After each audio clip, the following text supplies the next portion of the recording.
Hey team, what's up? Welcome back to the $1,000 challenge. This is your first time watching. I am trying to take an account from $1,000 to as far as I can throughout 2021. I just started about a week ago, and the goal is to just grow this consistently using swing trading. And so I'm going to kind of break down the trades that I took on Monday, and it's now Wednesday. So again, these trades have been on for about 3 days now, and then I'm probably going to place a trade by the end of this video, and so you can watch me place that as well.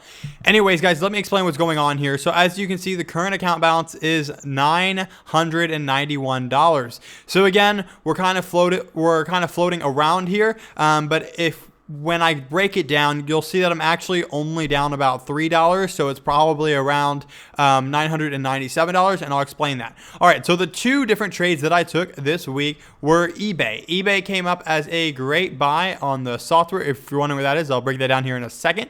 So you can see here, we go out to a 1 month time frame. It was looking like it was going to break higher here, and so I bought it, and I immediately set I think it was roughly a 3% stop loss, and so I set that. And so that got executed today during the market hours. If you see here to my history, you can see that I bought 6 shares at $61.70, and then the stop loss sold at $58.89. So I lost roughly $17 on this trade. So roughly 1.7% of my portfolio took a loss there. And again, that's fine. That's just a part of the process. But my second trade is working out fairly well. And right here, if I go, it was EA, or Electronic Arts, I believe. Let's take a look here. So EA, and if you can see here, it shows that I'm up. Okay, but let me explain what was going on here. Okay, so if I go down to the 1 month. All right, so basically at this moment, it showed that it was going to make a decent breakout. But again, it ended up tanking and going down a bit. And so again, that's actually, it was around here. That was showing that it was going to make a great uptrend, but then it kind of tanked and now it's neutral. Now again, the reason why I'm making money on this is because on this trade on eBay, I bought stock. So when it goes up, I make money. When it goes down, I lose money. On EA, it had enough volume for me to do a credit spread, a put credit spread. Now let me explain what that is. All right, so you can see here that the stock is around this price. The low that it hit is roughly 136. That works out perfect. And so I'm going to start drawing on this screen here a bit. Okay, so if I come here, you can see that 136 is this low. And so I found an options contract that I sold here, and then I bought the next one there. So what does this mean? Okay, let me make this a bit smaller. When the stock price was right here, I was like, okay, I don't know. This stock is expected to go higher, but I'm sure it's going to play around a bit because the market's been crazy recently. And I should have done this on eBay too, but I didn't think that it had the volume for it. But you can see here that I did this. And then when you come to this, you can see how I have an EA 135 put and a 134 put. So I sold the 135 and I bought the 134. Now, how does this work? All right, so how a put credit spread works is you put the first one at the price where you think the stock won't get below. So I had a feeling that it wouldn't get below $135. And so because I didn't think it would go below here, I sold the 135. This is my line in the sand, which means as long as the stock price for the next week, because I bought it for 1 week, stays above 135, then I get to keep all the money they gave me, and I'll explain that in a second. Now the next one, 134, is so that you can actually place the spread, right? Because if you sell a put option, that has unlimited risk, but when I buy a put, it limits my risk and it gives me that credit. And so what we're seeing here is I bought the 134, and so I bought them at a difference of $14. So when I bought them, I got a credit of $14. As soon as I bought this credit spread, they put $14 into my trading account, and so that's why I have the plus 14. And so now that I have the plus 14, I automatically have that. And regardless of what this does, as long as by the end of the week, by 5/14, Friday close, as long as EA stays above 135, which I expect it to because we have a strong support here at around 136, then I get to keep the $14 that I used to place this trade. If not, I'm going to lose about $1 difference here, minus 14. I'll lose roughly $86. But again, I'm almost certain that it's going to be right there. And again, that's what a put credit spread is. It allows the market to move so that you make money if the market stays neutral or if it goes higher. The only time you lose is if it drops far. And so again, I really think I'm going to start to deploy this credit strategy strategy more. The reason being is because the market, as many of y'all have figured out, is very movement, like it's moving a lot right now, up and down, and so we're having a lot of volatility, and because of that, I'm able to place these put credit spreads, get some money. Again, $14 on a $1,000 account is 1.4%. So again, that's really great if I can do that in a single week. And so I was kind of searching for the next stock that I would be using here for today. And it looks like XLU is one. And so XLU is going to be a great candidate. Why? Because it is an ETF that is traded a lot. So I know that it'll have very liquid options. And so, again, as I kind of just brush through this, we can see here, where am I going to place next? It looks like XLU is the next best bet. So if I come over here to XLU, kind of get a look at it, here as well.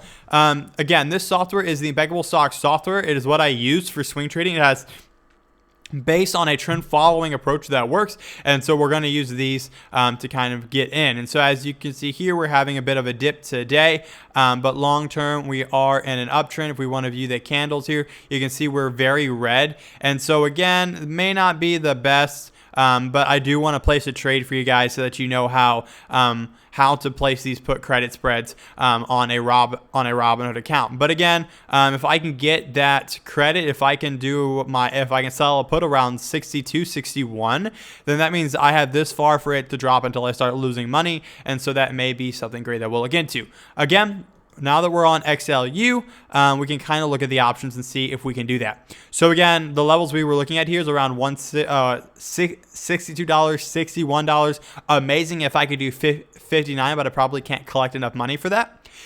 So let's come here and let's do sell put, because that's what, oh, cool. It looks like I'm on sell. Okay, no. Okay, there we go. Put and sell. All right, let's see how far down I can go and still make some money. All right, you can see here 3 cents, 3 cents, 6 cents, 9 cents, 13 cents, 21 cents. There's not really much I can do here by collecting this, because there's hardly any money, right? Because this is going to be where I kind of make that money. So 13 cents, and the difference here, 9 cents, is the money that I'll make. So it looks like roughly a $2 gain. It's probably that crazy low because we're going to be expiring soon. If I go out further, meaning that these contracts will expire the 21st, I can obviously collect more credit, which is very cool to see. And I can go down further. I can go down to around 60. And that's going to be about a $3 spread. And so let's check that out. So 60 is down here, and I would have a week to get down there. I can place around 62 and probably collect the same. Again, this is just my thought process. So I can collect $3 at 60, or what can I collect here? At around 61, I can collect 2 as well. Let's see, 62, I can collect 3 cents there. I can collect 3 cents here, less risk. 62, let's take a look at this. 62 is right here. Do I think it will get down to 62 by Friday evening? I think I can place that trade. Again, I'm trying to grow a small account, so I need to take some more risks than I'm usually okay with. So we're going to go here, 63, I believe is the level we'll take, 63, and we'll let it expire this week. So what we're going to do is we're going to sell this put. We're going to place this right here. So we're selling. Now we get a 13-cent credit, but I need to come in here and I need to buy a put in order to offset it. And so again, 9 cents, 6 cents. So if I take this one, I'll get a 4-cent credit, or a $4 credit. If I take this one, I'll get roughly let me do a quick math, $7 credit. So again, I have 4, 7. What am I going to take? 4, 7. Yeah, I'm going to take a $7 credit. All right. So here's my $7 credit. So now you can see here, if it stays below that price, I can make 7. If it goes below, I'm going to lose about $93. So again, that sounds like a good setup to me. So 7.93 if it breaks below 63. So again, given XLU stays above 63 until Friday evening, it should be a good play. And so that's what we'll be looking at. Now you may say this is a risky play. Well, you don't have to follow me, but I'm trying to grow a small account, and I think we'll stay above it as the market starts to rally here when we get that bounce. All right, as you can see here, my total credit is 7 cents, $7. I would say I'd place this order, but I can't. I just realized it's after market hours. Stupid me. Austin, get your life together. All right, so this is how you would set up a credit spread. Again, probably tomorrow morning, I'll go out one expiration and probably take these 61s here, the 6160, make about a $4 credit, and I'll have a better chance of making money. All right, guys, I hope that makes sense. Again, we are slightly down, but it's just the first 3 days, so we have time to come back. All right, guys, I hope the put credit spread makes sense. All right, guys, see you in the next video. I'll have some updates and more trades for you then. Also, make sure you stay tuned because every single Monday I break down my retirement portfolio. That account has over $60,000 in it, so it's really cool to see that being traded, as well as the Friday training video. So make sure to stay tuned with that. All right, guys, smash that subscribe button. See you next week.